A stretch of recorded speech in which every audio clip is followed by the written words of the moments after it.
हाँ जी बेटा, स्वागत है अपना NTSC ਦੇ lecture number 2 atoms and molecules जो कि 25 जून 2021 ਨੂੰ ਆਪਾਂ ਪੜ੍ਹ ਰਹੇ ਹਾਂ। ਤਾਂ ਆਪਣੇ ਦੋ ਟੌਪਿਕ ਪਹਿਲੇ ਲੈਕਚਰ 'ਚ ਰਹਿ ਗਏ ਸੀਗੇ ਕਿ how to make the chemical formula of compounds. एक ये टॉपिक सी ते दूसरा अपना टॉपिक है मोल कंसैप्ट। इस लैसन च आपां इस लैक्चर दे विच सिर्फ दो टॉपिक ही डिस्कस करने आ। बेटा कैमिकल फार्मूले किवें बनदे आ, ठीक है। इहदे च दो चीज़ां हुंदियां ने मेन, एक पॉजिटिव ते एक नैगेटिव। जिहड़ी पॉजिटिव स्पीशीज़ हुंदी आ यानी कि जिहड़ा पिछले लैक्चर च पढ़िया आपां कैटायन, वो हमेशा लैफ्ट हैंड साइड रखना होंदा आपां ने, ते एनायन जिहड़ा हुंदा वो हमेशा राइट हैंड साइड। पहली गल नोट कर लिओ, जिवें NaCl है ये पॉजिटिव लैफ्ट हैंड साइड आ ते नैगेटिव राइट हैंड साइड, ठीक है। MgCl2 लगभग जो आयनिक साडे कोल हैगे ने कंपाउंड, वो इस फार्मूले नूं फॉलो करदे ने। ਜਿਹੜੇ ਕੋਵੈਲੈਂਟ ਨੇ ਉਹਨਾਂ ਦੇ ਵਿੱਚ ਅਸੀਂ ਇਲੈਕਟ੍ਰੋਨੈਗੇਟਿਵਿਟੀ ਡਿਫਰੈਂਸ ਨੂੰ ਲੈ ਕੇ ਇਹੀ ਚੀਜ਼ ਲਾਗੂ ਕਰ ਦਿੰਦੇ ਆ। ਤਾਂ ਲਾਸਟ ਲੈਕਚਰ 'ਚ ਮੈਂ ਤੁਹਾਨੂੰ ਪੜ੍ਹਾਇਆ ਸੀਗਾ ਵੈਲੈਂਸੀ ਬਾਰੇ। ਵੈਲੈਂਸੀ ਬਾਰੇ ਬੜੇ ਧਿਆਨ ਨਾਲ ਪੜ੍ਹਿਆ ਆਪਾਂ ਨੇ। ਤੁਹਾਨੂੰ ਬੇਟਾ ਪਹਿਲਾਂ ਵੀ ਕਿਹਾ ਸੀ ਮੈਂ, ਇੱਕ ਐਟੋਮਿਕ ਨੰਬਰ, ਐਟੋਮਿਕ ਮਾਸ, ਮੋਲੀਕੂਲਰ ਮਾਸ, ਇਹਨਾਂ ਨੂੰ ਤੁਸੀਂ ਬੜੇ ਚੰਗੀ ਤਰ੍ਹਾਂ ਲਰਨ ਕਰ ਲਓ। ਪਹਿਲੇ 20 ਐਲੀਮੈਂਟ ਦੇ ਇਹ ਤੁਹਾਡੇ ਹਮੇਸ਼ਾ ਕੰਮ ਆਉਣਗੇ ਇਸ ਲੈਕਚਰ ਦੇ ਵਿੱਚ, ਇਸ ਲੈਸਨ ਦੇ ਵਿੱਚ। तो कैमिकल फार्मूले किवें लिखने आ। सपोज करो मैं कार्बन ते ऑक्सीजन का फार्मूला बनाना, कार्बन डाइऑक्साइड का, ठीक है। तो मैं की करूँगा, दोनों के सिंबल लिख ले, ज़्यादा इलैक्ट्रोनैगेटिव एलीमेंट इधर लिख लिया, घट वाला लैफ्ट हैंड साइड लिख लिया। फिर दोनों की वैलेंसी नीचे लिख दो। कार्बन की वैलेंसी 4, ऑक्सीजन की वैलेंसी 2। तो हुण देखो असीं करना की आ, जिहड़ी वैलेंसी दोनों की नीचे लिख दी आ, हुण इस वैलेंसी नूं इस तरीके दे नाल क्रॉस कर दिओ। यानी कि जिहड़ी इहदी वैलेंसी आ उहदे पैर च लिख देनी आ, जिहड़ी इहदी वैलेंसी आ इहदे पैर च, जिधर नूं एरो जा रहे ने उधर नूं लिख दिओ। तो कार्बन के पैर नीचे 2 ते ऑक्सीजन के नीचे 4, C2O4 हो चुकिया। इनू एक कॉमन डिजिट 2 दे नाल डिवाइड कर दिओ। इनू दो नाल डिवाइड करांगे कैंसल, इन दोनों डिवाइड करांगे CO2, 4.2 इज इक्वल टू 2। तो कार्बन डाइऑक्साइड का फार्मूला CO2 आ गया। हुण आपां कैलकुलेट करिए HCl का फार्मूला। हाइड्रोजन की वैलेंसी भी एक है, क्लोरीन की वैलेंसी भी एक है, कढ़ के देख लिओ पहला वैलेंसी नूं। जे तुहानूं एटॉमिक नंबर पता होणगे फिर तुसीं वैलेंसी नूं कैलकुलेट करना सीखोगे। जे वैलेंसी पता होगी फिर तुसी फार्मूला बना सकते हो, ठीक है। फिर इस फार्मूले तो बाद अगर तुहानूं फार्मूला बनाना आउंदा फिर तुसी मोल कंसैप्ट नूं कैलकुलेट करन दे काबिल होवोगे। अदरवाइज नहीं हो सकता चीज़ जब तक तुहानूं atomic number, mass number, molecular mass जिहड़ा हैगा वो नहीं पता लगदी। हुण दोनों की वैलेंसी एक एक आ जी, आ लो दोहां दे पैर दे नीचे एक एक लिख दिओ। ये बन गया HCl, H1Cl1। एक नूं आपां जनरली मैंशन नहीं करते होंगे, तो HCl फार्मूला आ गया। सिमिलरली मीथेन का देखते हैं बना के, ठीक है। तो कार्बन की वैलेंसी 4, हाइड्रोजन की वैलेंसी 1, ये पैर च ते ये पैर च, ये आ गया C1H4 मीथेन। बहुत सारी होर एग्जाम्पल साडे कोल हैगियां ने, NaNO2। हुण बेटा तुसीं ये चीज़ याद रखनी आ, जिस तरह ये वाले हैगे ने NO2 आ, SO4 आ, CO3 है, OH है, ये कंबाइंड ग्रुप ने एटम दे, ठीक है। इन्हां दी अपनी ही वैलेंसी हुंदी आ, अपने ढंग नाल तुहानूं लर्न करनी पैनी आ, ठीक है। इहदी कैलकुलेशन दे विच जाओगे तो बड़ा डीप हो जाऊगा, तो इहदी तुसीं लर्न ही कर लिओ। मैं मोटे मोटे लिख दिना। OH की वैलेंसी -1, कार्बोनेट की वैलेंसी -2, सल्फेट की वैलेंसी -2, फॉस्फेट की वैलेंसी -2, NO3 की वैलेंसी -1, NO2 की वैलेंसी -1। ਇਹ ਕੁਛ ਸਾਡੇ ਕੋਲ ਹੈਗੇ ਨੇ ਕੰਪਾਊਂਡ ਐਟਮਸ, ਇਹਨਾਂ ਦੀ ਤੁਸੀਂ ਵੈਲੈਂਸੀ ਜਿਹੜੀ ਹੈਗੀ ਆ ਉਹ ਲਰਨ ਕਰ ਲੈਣੀ ਆ ਵੀ ਕਿੰਨੀ ਆ, ਤਾਂ ਉਹਦੇ ਤੁਹਾਨੂੰ ਬੜਾ ਈਜ਼ੀ ਹੋ ਜਾਊਗਾ। ਸੋਡੀਅਮ ਦੀ ਵੈਲੈਂਸੀ ਅਗੇਨ 1, ਇਹਦੀ ਵੈਲੈਂਸੀ ਅਗੇਨ 1, ਤੇ 1 1 ਉਹੀ ਚੀਜ਼ ਆ ਗਈ ਸਾਡੇ ਕੋਲੇ NaNO2। ਇੱਕ ਐਗਜ਼ਾਮਪਲ ਆਪਾਂ ਲਈਏ ਕੈਲਸ਼ੀਅਮ ਦੀ, ਕੈਲਸ਼ੀਅਮ CO3 ਉੱਪਰ -2, ਇਹਦੀ ਵੈਲੈਂਸੀ 2, ਅੱਗੇ ਇਹਦੀ ਵੈਲੈਂਸੀ 2, ਇਹ ਫਿਰ ਸਾਡੇ ਕੋਲ 2 ਨਾਲ 2 ਕੱਟਿਆ ਜਾਣਾ 1 by 1, ਤਾਂ ਇਹ CaCO3 ਆਹ ਚੀਜ਼ ਬਣ ਚੁੱਕੀ ਆ। ਠੀਕ ਹੈ ਜੀ, ਤਾਂ ਇਹ ਹੈ ਕਿ ਸਾਡੇ ਅਸੀਂ ਕੈਮੀਕਲ ਫਾਰਮੂਲੇ ਨੇ ਜਿਹੜੇ ਉਹ ਕਿਵੇਂ ਲਿਖਣੇ ਨੇ ਕੰਪਾਊਂਡ ਦੇ। ਬਹੁਤ ਫਾਰਮੂਲੇ ਹੋਰ ਵੀ ਨੇ, ਤੁਹਾਡੀ ਬੁੱਕ 'ਚ ਵੀ ਹੈਗੇ ਆ, ਜਿੰਨੀ ਮਰਜ਼ੀ ਪ੍ਰੈਕਟਿਸ ਕਰੀ ਜਾਓ ਤੁਸੀਂ। ਤੁਹਾਨੂੰ ਕੋਈ ਵੀ ਦਿੱਕਤ ਆਉਂਦੀ ਹੈ ਕਿਸੇ ਫਾਰਮੂਲਾ ਲਿਖਣ 'ਚ, ਤੁਸੀਂ ਬੇਝਿਜਕ ਹੋ ਕੇ ਬੇਟਾ ਸਾਨੂੰ ਕੰਟੈਕਟ ਕਰ ਸਕਦੇ ਹੋ। ਪੂਰੀ ਸਾਡੇ ਆਪਣੇ ਬਲਾਕ ਦੀ ਟੀਮ ਹੈ, ਜ਼ਿਲ੍ਹੇ ਦੀ ਟੀਮ ਆ ਸਾਇੰਸ ਦੀ, ਜਦੋਂ ਮਰਜ਼ੀ ਸਾਨੂੰ ਕੰਟੈਕਟ ਕਰੋ। ਤੁਹਾਡੇ ਹਰ ਇੱਕ ਸਵਾਲ ਦਾ ਜਵਾਬ ਤੁਹਾਡੇ ਗਰੁੱਪ ਦੇ ਵਿੱਚ ਵੀ ਤੇ ਪਰਸਨਲ ਮੈਸੇਜ ਦੇ ਵਿੱਚ ਵੀ ਦਿੱਤਾ ਜਾਊਗਾ। ਹੁਣ ਅਸੀਂ ਸ਼ੁਰੂ ਕਰਦੇ ਹਾਂ ਮੋਲ ਕਨਸੈਪਟ। ਮੋਲ ਕਨਸੈਪਟ ਨੂੰ ਪੜ੍ਹਨ ਤੋਂ ਪਹਿਲਾਂ ਮੈਂ ਤੁਹਾਨੂੰ ਇੱਕ ਛੋਟੀ ਛੋਟੀਆਂ ਉਦਾਹਰਨਾਂ ਦਿੰਦਾ।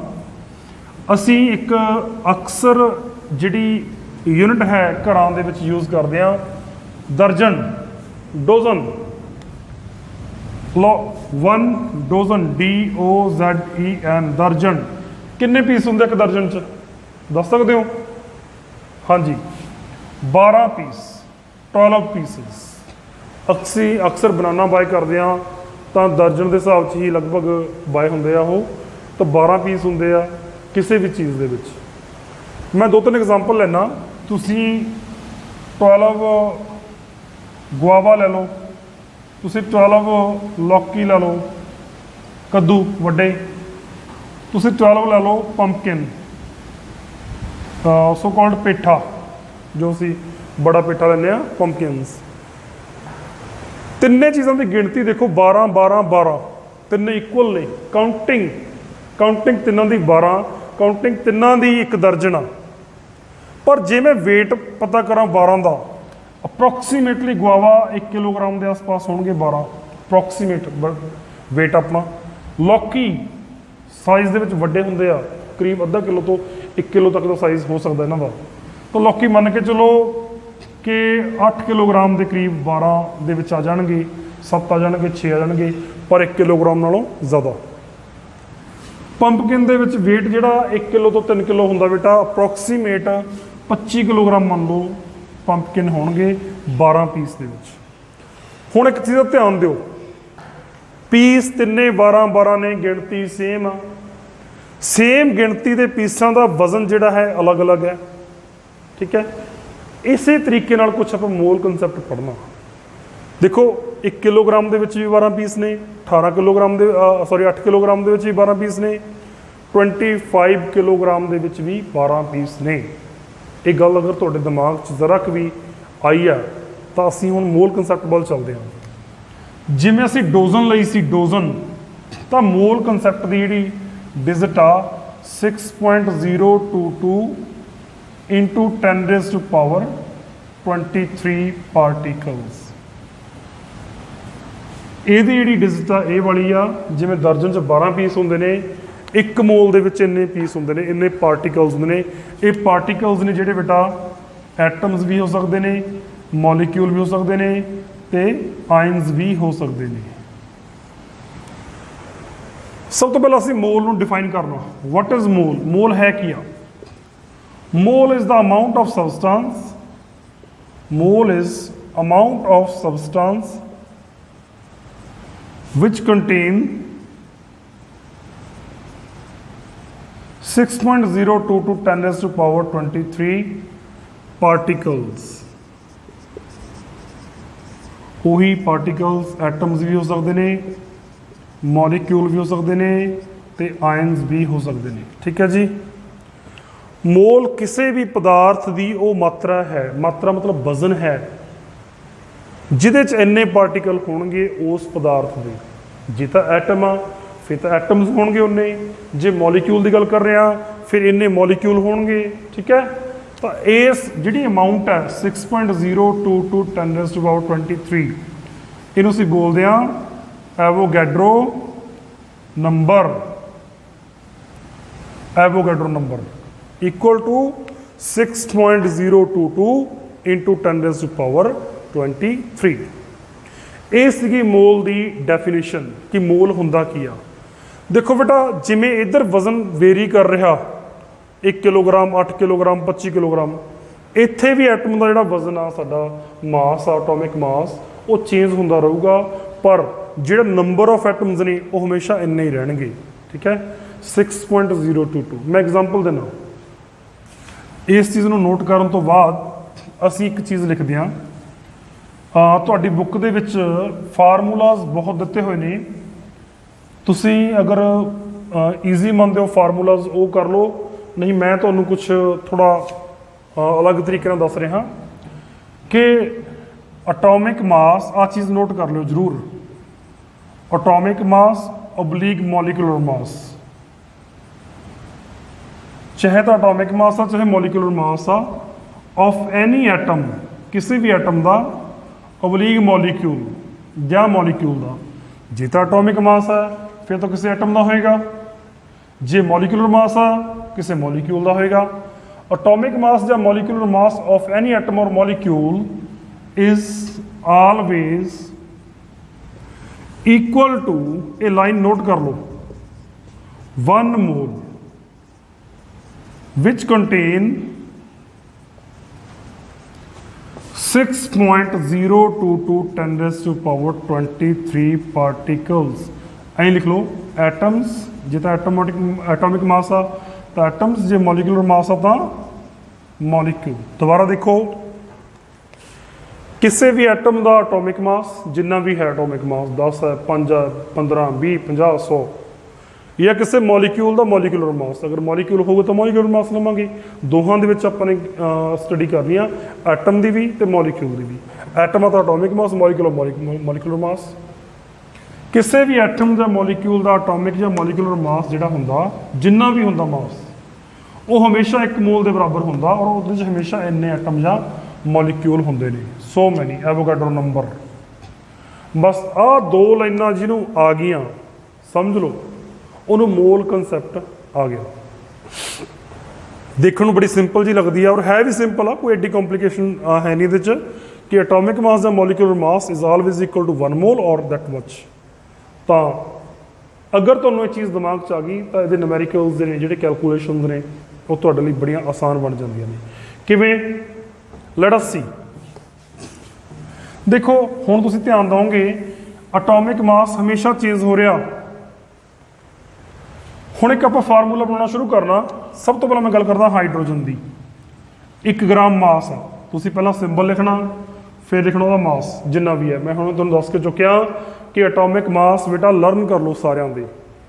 20 ਐਲੀਮੈਂਟਸ ਜਿਹੜੇ ਪਹਿਲੇ ਨੇ ਘੱਟੋ ਘੱਟ ਉਹ ਤੁਸੀਂ ਯਾਦ ਕਰ ਲਓ, ਤੁਹਾਡੇ ਸਿਲੇਬਸ ਦੇ ਵਿੱਚ ਨੇ। ਬਾਕੀਆਂ ਬਾਰੇ ਚਲੋ ਆਪਾਂ ਦੇਖਦੇ ਹਾਂ ਬਾਅਦ ਦੇ ਵਿੱਚ, ਮਿਨੀਮਮ 20 ਤੁਹਾਨੂੰ ਆਉਣੇ ਚਾਹੀਦੇ ਨੇ। ਹਾਈਡਰੋਜਨ ਦਾ ਮਾਸ ਲਿਖ ਲੈਣਾ, ਇਹ ਅਸੀਂ ਹੁਣੇ ਪੜਿਆ ਵੀ 1 ਮੋਲ ਦੇ ਬਰਾਬਰ ਹੁੰਦਾ। ਬਿਲਕੁਲ ਜੀ, ਪਹਿਲਾਂ ਸਿੰਬਲ ਫਿਰ ਉਹਦਾ mass that is equal to 1 mole. ਅਸੀਂ ਪੜਿਆ ਕਿਸੇ ਵੀ ਐਲੀਮੈਂਟ ਦਾ ਮਾਸ 1 ਮੋਲ ਦੇ ਬਰਾਬਰ ਹੁੰਦਾ, ਔਰ ਉਹਦੇ 'ਚ ਕਿੰਨੇ ਪਾਰਟੀਕਲ ਹੁੰਦੇ ਨੇ? 6.022 10⁻23 ਐਟਮਸ, ਕਿਉਂਕਿ ਮੈਂ ਐਟਮ ਦੀ ਗੱਲ ਕਰ ਰਿਹਾ। ਆ ਦੇਖੋ ਹਾਈਡਰੋਜਨ ਐਟਮ ਆ ਤਾਂ ਇੰਨੇ ਐਟਮਸ ਹੋਣਗੇ ਇਹਦੇ 'ਚ। ਮੈਂ ਗੱਲ ਕਰ ਰਿਹਾ ਸੋਡੀਅਮ ਦੀ, ਕਿੰਨਾ ਮਾਸ ਆ ਸੋਡੀਅਮ ਦਾ? 23 ਗ੍ਰਾਮ। ਇਹ ਵੀ ਕਿਹਦੇ ਬਰਾਬਰ ਆ ਬੇਟਾ? 1 ਮੋਲ ਦੇ।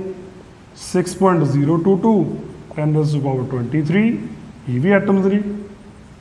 ਮੈਂ ਗੱਲ ਕਰ ਰਿਹਾ ਪਾਣੀ ਦੀ, H2O ਹਾਈਡਰੋਜਨ ਆਕਸਾਈਡ।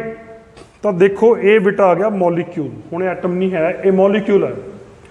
ਮੋਲੀਕਿਊਲ ਦਾ ਮੋਲੀਕੂਲਰ ਮਾਸ ਕਰ ਲਓ ਕਿੰਨਾ? 18 ਗ੍ਰਾਮ। ਇਹ ਵੀ ਕਿਹਦੇ ਬਰਾਬਰ ਹੈ? 1 ਮੋਲ ਦੇ। ਇਹਦੇ 'ਚ ਵੀ ਕਿੰਨੇ ਮੋਲੀਕਿਊਲ ਹੋਣਗੇ?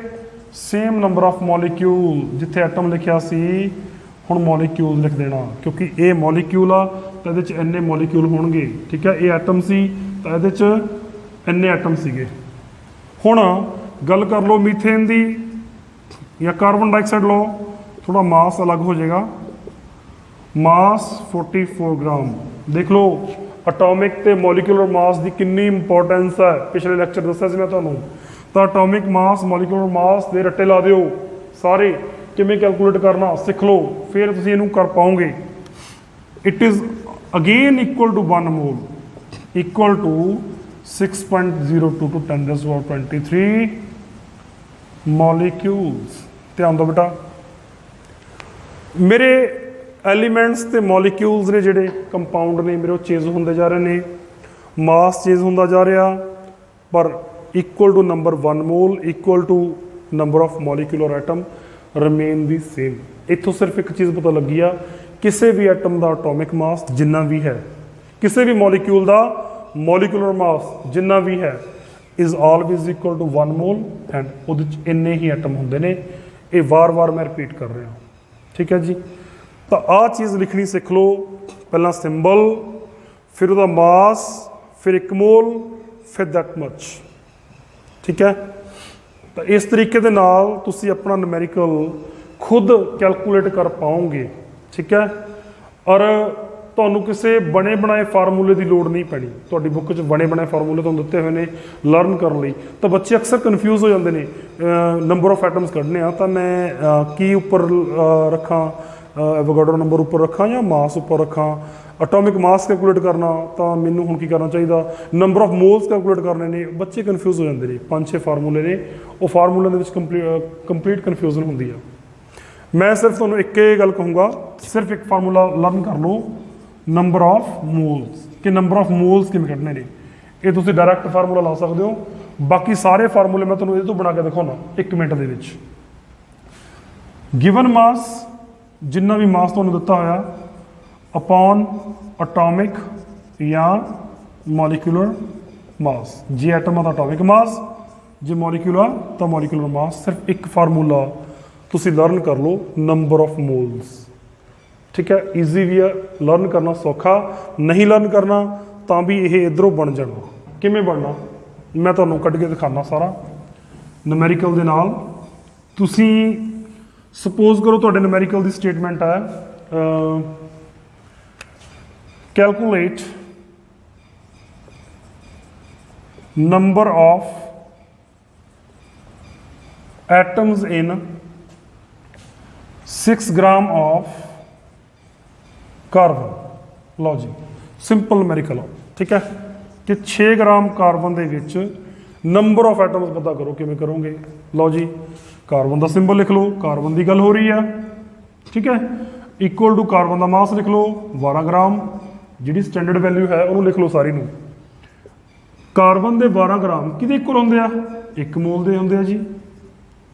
ਕਿੰਨੇ ਐਟਮ ਹੋਣਗੇ ਇਹਦੇ 'ਚ? 6.022 10⁻23।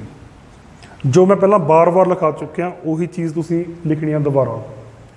ਤਾਂ ਹੁਣ ਸਾਡੇ ਕੋਲ 1 2 3 ਵੈਲਿਊਜ਼ ਨੇ, ਧਿਆਨ ਨਾਲ ਸੁਣੋ, 3 ਵੈਲਿਊਜ਼ ਨੇ, ਇਹਦਾ ਸਿੰਬਲ ਆ, ਨੋ ਪ੍ਰੋਬਲਮ। ਤੁਸੀਂ 3 ਵੈਲਿਊਜ਼ ਦੇ ਵਿੱਚੋਂ ਚੈੱਕ ਕਰੋ, ਤੁਹਾਨੂੰ ਇੱਕ ਦਿੱਤੀ ਹੋਈ ਆ, ਦੂਜੀ ਪੁੱਛੀ ਹੋਈ ਆ।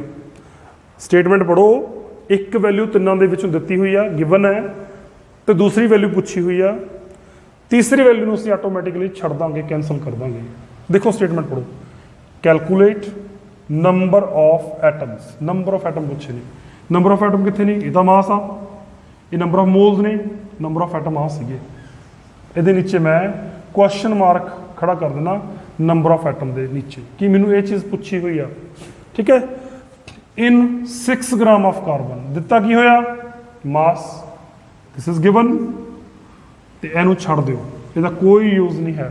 ਹੁਣ ਤੁਹਾਡੇ ਕੋਲੇ ਤੁਹਾਡੀਆਂ 2 ਵੈਲਿਊਜ਼ ਆ ਗਈਆਂ, ਤੁਸੀਂ ਸਟੇਟਮੈਂਟ ਪੜ੍ਹ ਲਈ ਆ ਕਿ ਕੈਲਕੂਲੇਟ ਨੰਬਰ ਆਫ ਐਟਮਸ, ਇਹ ਕੈਲਕੂਲੇਟ ਕਰਨੇ ਆ, ਤੇ ਇਹ ਸਾਨੂੰ ਮਾਸ ਦਿੱਤਾ ਹੋਇਆ ਕਿ ਇੰਨੇ ਮਾਸ ਦੇ ਵਿੱਚ। ਹੁਣ ਅਸੀਂ ਇਹ ਚੀਜ਼ ਨੂੰ ਇੱਥੋਂ ਹੀ ਕੈਲਕੂਲੇਟ ਕਰ ਲਾਂਗੇ ਸਟੈਂਡਰਡ ਵੈਲਿਊ ਤੋਂ। ਕਿਵੇਂ ਕਰਾਂਗੇ ਬੇਟਾ? 2 ਚੀਜ਼ਾਂ ਨੇ ਤੁਹਾਡੇ ਕੋਲ, ਇੱਕ ਦੇ ਨੀਚੇ ਟਿਕ ਹੈ, ਇੱਕ ਦੇ ਨੀਚੇ ਕੁਐਸਚਨ ਮਾਰਕ ਹੈ। ਤੁਸੀਂ ਸਟੇਟਮੈਂਟ ਇਸ ਤਰ੍ਹਾਂ ਬਣਾਉਣੀ ਆ ਕਿ ਜਿਹੜੀ ਕੁਐਸਚਨ ਮਾਰਕ ਵਾਲੀ ਵੈਲਿਊ ਹੁੰਦੀ ਆ ਉਹ ਹਮੇਸ਼ਾ ਰਾਈਟ ਸਾਈਡ ਰਹੇ, ਤੁਹਾਡੇ ਸੱਜੇ ਹੱਥ ਰਹੇ। ਇਹ ਤਾਂ ਆਲਰੇਡੀ ਸੱਜੇ ਹੱਥ ਆ। ਤੁਸੀਂ ਲਿਖੋਗੇ ਕਿ we know that 12 gram of carbon, ਦੇਖੋ ਸਾਨੂੰ ਸਿੱਧਾ ਵੈਲਿਊ ਦਿਖ ਰਹੀ ਆ, ਕੰਟੇਨ ਐਟਮਸ। ਕਿੰਨੇ ਐਟਮ ਹੁੰਦੇ ਨੇ 12 ਗ੍ਰਾਮ 'ਚ? 6.022 10 रेज़ टू पावर 23 बिल्कुल है स्टैंडर्ड वैल्यू तो पता है। तो 1 ग्राम कार्बन च कितने एटम होंगे 6.022 इंटू 10 रेज़ टू पावर 23। देखो ਅਸੀਂ ਜਦੋਂ ਵੀ ਕਿਸੇ ਮਲਟੀਪਲ ਚੀਜ਼ ਲਈ ਪਤਾ ਕਰਨੀ ਹੁੰਦੀ ਹੈ ਵੈਲਿਊ ਸਾਨੂੰ ਇੱਕ ਯੂਨਿਟ ਦੀ ਵੈਲਿਊ ਕੱਢਣੀ ਪੈਣੀ ਆ।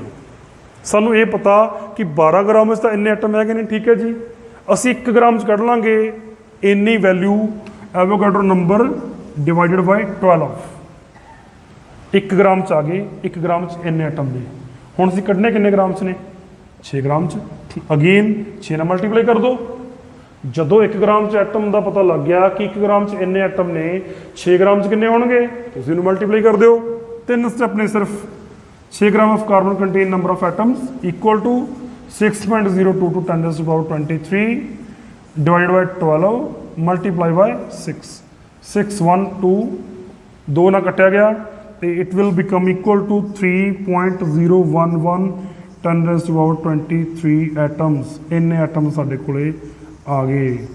ਇਸ ਤਰੀਕੇ ਨਾਲ ਤੁਸੀਂ ਮੋਲ ਦਾ ਕੋਈ ਵੀ ਨੂਮੈਰੀਕਲ ਹੈ ਇਸੇ ਫਾਰਮੂਲੇ ਨਾਲ ਕੈਲਕੂਲੇਟ ਕਰ ਸਕਦੇ ਹੋ ਭਾਵੇਂ ਮਾਸ ਪੁੱਛਿਆ ਹੋਇਆ ਤੁਹਾਨੂੰ ਭਾਵੇਂ ਨੰਬਰ ਆਫ ਮੋਲਸ ਪੁੱਛੇ ਨੇ ਭਾਵੇਂ ਨੰਬਰ ਆਫ ਐਟਮਸ ਪੁੱਛੇ ਨੇ ਤੁਸੀਂ ਇਹੀ ਕੰਮ ਕਰਨਾ ਇਹ ਵਾਲੀ ਸਟੇਟਮੈਂਟ ਲਿਖ ਲੈਣੀ ਆ ਜੋ ਚੀਜ਼ ਤਿੰਨਾਂ 'ਚ ਦਿੱਤੀ ਹੋਈ ਆ ਉਹਦੇ ਨੀਚੇ ਟਿਕ ਲਾ ਲਓ ਜੋ ਪੁੱਛੀ ਆ ਕੁਐਸਚਨ ਮਾਰਕ ਲਾ ਲਓ ਜਿਹਦੇ ਨੀਚੇ ਕੁਐਸਚਨ ਮਾਰਕ ਆ ਗਿਆ ਉਹ ਹਮੇਸ਼ਾ ਰਾਈਟ ਹੈਂਡ ਸਾਈਡ ਪੁੱਟ ਕਰ ਦਿਓ ਸਟੇਟਮੈਂਟ ਬਣਾ ਕੇ ਦੂਜੀ ਉਹਦੇ ਨੀਚੇ ਠੀਕ ਹੈ 1 ਦੀ ਵੈਲਿਊ ਕੱਢ ਲਿਓ ਜਿੰਨੇ ਗ੍ਰਾਮ ਜਿੰਨੇ ਮੋਲ ਜਿੰਨੇ ਕੁਝ ਪੁੱਛਿਆ ਉਹ ਮਲਟੀਪਲਾਈ ਕਰ ਦਿਓ 1 2 3 ਸਟੈਪ 'ਚ ਤੁਹਾਡਾ ਨੂਮੈਰੀਕਲ ਹੱਲ ਹੋ ਜਾਣਾ। ਲੈਟਸ ਟੇਕ ਅਨਦਰ ਐਗਜ਼ਾਮਪਲ ਇੱਕ ਦੋ ਐਗਜ਼ਾਮਪਲਸ ਹੋਰ ਲੈਣੇ ਆਪਾਂ ਥੋੜ੍ਹੀਆਂ ਅਲੱਗ ਤੋਂ ਐਗਜ਼ਾਮਪਲ ਲੈ ਕੇ ਚੱਲਦੇ ਹਾਂ ਤਾਂ ਕਿ ਕੁਝ ਅਲੱਗ ਸਾਨੂੰ ਦਿਖੇ। ਮੈਂ ਸਿੰਪਲ ਜਿਹੀ ਐਗਜ਼ਾਮਪਲ ਲੈ ਕੇ ਚੱਲਦਾ ਤਾਂ ਕਿ ਮੇਰੀ ਕੈਲਕੂਲੇਸ਼ਨ ਜਿਹੜੀ ਆ ਉਹ ਕੈਲਕੂਲੇਟਰ ਦੀ ਲੋੜ ਨਾ ਪਵੇ। ਮੈਂ ਲਿਖ ਕੇ ਚੱਲਦਾ calculate mass of 3.011 10 raised to power 23 molecules of ਜਿਹਦੇ ਮਰਜ਼ੀ ਲੈ ਲਓ ਵਾਟਰ ਲੈ ਲਓ ਨੋ ਪ੍ਰੋਬਲਮ। ਹੁਣ ਦੇਖੋ ਇਹ ਸਟੇਟਮੈਂਟ ਤੁਹਾਡੇ ਕੋਲ ਆ ਗਈ ਕਿ ਇੰਨੇ ਮੋਲੀਕਿਊਲ ਪਾਣੀ ਦੇ ਨੇ ਤੁਹਾਡੇ ਕੋਲੇ ਉਹਨਾਂ ਦਾ ਤੁਸੀਂ ਮਾਸ ਪਤਾ ਕਰਨਾ ਆ ਚੱਕੋ ਤੁਹਾਨੂੰ ਪਾਣੀ ਦੇ ਮੋਲੀਕਿਊਲ ਦੀ ਗਿਣਤੀ ਦੱਸਤੀ ਤੁਸੀਂ ਮਾਸ ਪਤਾ ਕਰਨਾ ਵਜ਼ਨ ਪਤਾ ਕਰਨਾ ਤੇ ਕਿਵੇਂ ਕਰੋਗੇ ਦੇਖੋ ਅਗੇਨ ਵਾਟਰ ਦਾ ਫਾਰਮੂਲਾ ਇਕੁਅਲ ਟੂ ਵਾਟਰ ਦਾ mass 18 gram equal to 1 mole equal to 6.022 10 raised to power 23 molecules of water। ਆ ਚੀਜ਼ ਆ ਗਈ ਜੋ ਪਹਿਲਾਂ ਆਪਾਂ ਲਿਖਦੇ ਆ ਰਹੇ ਹਾਂ ਪਾਣੀ ਦਾ ਫਾਰਮੂਲਾ ਮਾਸ ਨੰਬਰ 1 ਮੋਲਸ ਐਨੇ ਪਾਰਟੀਕਲਸ। ਹੁਣ ਦੇਖੋ ਮੈਨੂੰ ਪੁੱਛਿਆ ਗਿਆ ਕੈਲਕੂਲੇਟ ਮਾਸ ਇਹ ਵਾਲੀ ਚੀਜ਼ ਮੈਨੂੰ ਪੁੱਛੀ ਆ ਦਿੱਤਾ ਕੀ ਹੋਇਆ ਨੰਬਰ ਆਫ ਮੋਲੀਕਿਊਲਸ ਇਹ ਵਾਲੀ ਚੀਜ਼ ਦਿੱਤੀ ਹੋਈ ਆ। ਦੇਖੋ ਹੁਣ ਤੁਸੀਂ ਕੁਐਸਚਨ ਮਾਰਕ ਵਾਲੀ ਚੀਜ਼ ਲੈਫਟ ਹੈਂਡ ਸਾਈਡ ਆ ਗਈ ਬਟ ਮੈਂ ਇਹਨੂੰ ਫਿਰ ਰਾਈਟ ਹੈਂਡ ਸਾਈਡ ਵੀ ਲਿਖੂੰਗਾ।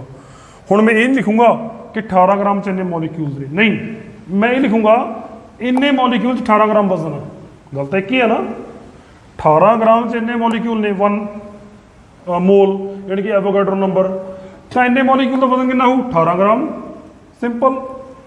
ਤਾਂ ਮੈਂ ਲਿਖੂੰਗਾ ਕਿਉਂਕਿ ਮੈਂ ਇਸ ਚੀਜ਼ ਨੂੰ ਰਾਈਟ ਹੈਂਡ ਸਾਈਡ ਲੈ ਕੇ ਜਾਣਾ ਵੀ know that 6.022 10 raised to power 23 molecules of water contain molecules equal to sorry mass ਇਹਨੇ ਤਾਂ molecules ਹੋ ਗਏ mass ਕਿੰਨਾ ਮਾਸ ਆ 18 ਗ੍ਰਾਮ। ਧਿਆਨ ਨਾਲ ਦੇਖੋ ਸਾਨੂੰ ਇਹ ਪਤਾ ਹੈ ਕਿ ਇੰਨੇ ਮੋਲੀਕਿਊਲ ਦਾ ਵਜ਼ਨ 18 ਗ੍ਰਾਮ ਹੁੰਦਾ ਹੈ ਇਹ ਲਿਖ ਲਿਆ ਇੱਕ ਮੋਲੀਕਿਊਲ ਦਾ ਵਜ਼ਨ ਕੱਢ ਲਓ ਜੀ ਉਹੀ ਸਟੈਪ ਸਾਰੇ ਡਿਟੋ ਕੋਈ ਚੇਂਜ ਨਹੀਂ ਹੈਗੀ ਇੱਕ ਮੋਲੀਕਿਊਲ ਦਾ ਵਜ਼ਨ ਜਿਹੜਾ ਹੈ equal to 18 bye 6.022 10 raised to power 23 ਠੀਕ ਹੈ ਜੀ ਪੁੱਛਿਆ ਕਿੰਨੇ ਆ ਇੰਨੇ ਮੋਲੀਕਿਊਲ ਦਾ ਇੱਕ ਮੋਲੀਕਿਊਲ ਦਾ ਵਜ਼ਨ ਤੁਹਾਨੂੰ ਪਤਾ ਲੱਗ ਗਿਆ ਇੰਨਾ ਹੁੰਦਾ ਤੇ ਇੰਨੇ ਮੋਲੀਕਿਊਲ ਦਾ ਵਜ਼ਨ ਕਿੰਨਾ ਹੋਊਗਾ ਤਾਂ ਮਲਟੀਪਲਾਈ ਕਰ ਦਿਓ 10 raised to power 23 ਮੋਲੀਕਿਊਲਸ ਦਾ ਵਜ਼ਨ ਜਿਹੜਾ ਹੋਏਗਾ ਮਾਸ ਹੋਏਗਾ 18 divided by 6.022 10 raised to power 23 multiply by 3.011 10 raise to power 23 cancel 2 ਨਾਲ ਕੱਟਿਆ ਗਿਆ ਇਹ ਵੈਲਿਊ ਇਸ ਵੈਲਿਊ ਦਾ ਹਾਫ ਆ ਠੀਕ ਹੈ ਇਸ 2 ਨਾਲ 80 ਨੂੰ ਕੱਟ ਦਿਓ ਇਕੁਅਲ ਟੂ 9 ਗ੍ਰਾਮ ਦਾ ਆਨਸਰ ਕਿ ਇੰਨੇ ਮੋਲੀਕਿਊਲ ਦਾ ਜਿਹੜਾ ਮਾਸ ਹੈ that is 9 ਗ੍ਰਾਮ ਤਾਂ ਤੁਹਾਡੇ ਕੋਲ ਇਹ ਵੈਲਿਊ ਕੋਈ ਦਿੱਤੀ ਹੋਵੇ ਜ਼ਿਆਦਾ ਹੋਵੇ ਘੱਟ ਹੋਵੇ ਵੱਡੀ ਹੋਵੇ ਛੋਟੀ ਹੋਵੇ ਤੁਸੀਂ ਇਹਨੂੰ ਬੇਟਾ ਇਸ ਤਰੀਕੇ ਨਾਲ ਕੈਲਕੂਲੇਟ ਕਰ ਸਕਦੇ ਹੋ ਨੰਬਰ ਆਫ ਮੋਲਸ ਵੀ ਇਹਦੇ ਨਾਲ ਆ ਜਾਣਗੇ ਠੀਕ ਹੈ ਇਹਦੇ ਨਾਲ ਮਾਸ ਵੀ ਆ ਜਾਏਗਾ ਇਹਦੇ ਨਾਲ ਨੰਬਰ ਆਫ ਮੋਲੀਕਿਊਲ ਦਾ ਨੰਬਰ ਆਫ ਐਟਮ ਵੀ ਆ ਜਾਏਗਾ ਐਨੀਥਿੰਗ ABC ਮੈਂ ਇਸੇ ਫਾਰਮੂਲੇ ਨਾਲ ਸਾਰੇ ਬੱਚਿਆਂ ਨੂੰ ਕੈਲਕੂਲੇਟ ਕਰਾਉਣਾ ਤਾਂ ਇਸ ਤਰੀਕੇ ਨਾਲ ਅਸੀਂ ਮੋਲ ਕਨਸੈਪਟ ਜਿਹੜਾ ਹੈ ਉਹ ਤੇ ਉਹਦੇ ਨਿਊਮੈਰੀਕਲਸ ਨੂੰ ਸੋਲਵ ਕਰ ਸਕਦੇ ਹਾਂ ਸੋ ਇਹ ਦੋ ਟੌਪਿਕ ਸਾਡੇ ਕੰਪਲੀਟ ਹੋ ਗਏ ਅੱਜ ਲਈ ਨਹੀਂ 25 ਜੂਨ 2021 ਦੇ ਲੈਕਚਰ 'ਚ ਤੇ ਕੋਈ ਪ੍ਰੋਬਲਮ ਹੋਵੇ ਕੋਈ ਨਿਊਮੈਰੀਕਲ ਸੋਲਵ ਨਾ ਹੋਵੇ ਜਦੋਂ ਮਰਜ਼ੀ ਤੁਸੀਂ ਸਾਡੀ ਬਲੌਗ ਦੀ ਟੀਮ ਨੂੰ ਕੰਟੈਕਟ ਕਰ ਸਕਦੇ ਹੋ ਗਰੁੱਪ ਦੇ ਵਿੱਚ ਮੈਸੇਜ ਕਰ ਸਕਦੇ ਹੋ ਵਿਦਨ ਫਿਊ ਮਿੰਟਸ ਤੁਹਾਡਾ ਜਿਹੜਾ ਆਨਸਰ ਹੈ ਬੇਟਾ ਤੁਹਾਡੇ ਤੱਕ ਪਹੁੰਚੂਗਾ ਠੀਕ ਹੈ ਪਰ ਸਾਰਿਆਂ ਨੇ ਤਿਆਰੀ ਬੜੀ ਚੰਗੇ ਢੰਗ ਨਾਲ ਕਰਨੀ ਹੈ ਔਰ ਆਪਾਂ ਆਪਣੇ ਬਲੌਗ ਦਾ ਸਕੂਲ ਦਾ ਨਾਮ ਚਮਕਾਉਣਾ ਸਾਰਿਆਂ ਨੇ ਠੀਕ ਹੈ ਜੀ ਥੈਂਕ ਯੂ ਸੋ ਮਚ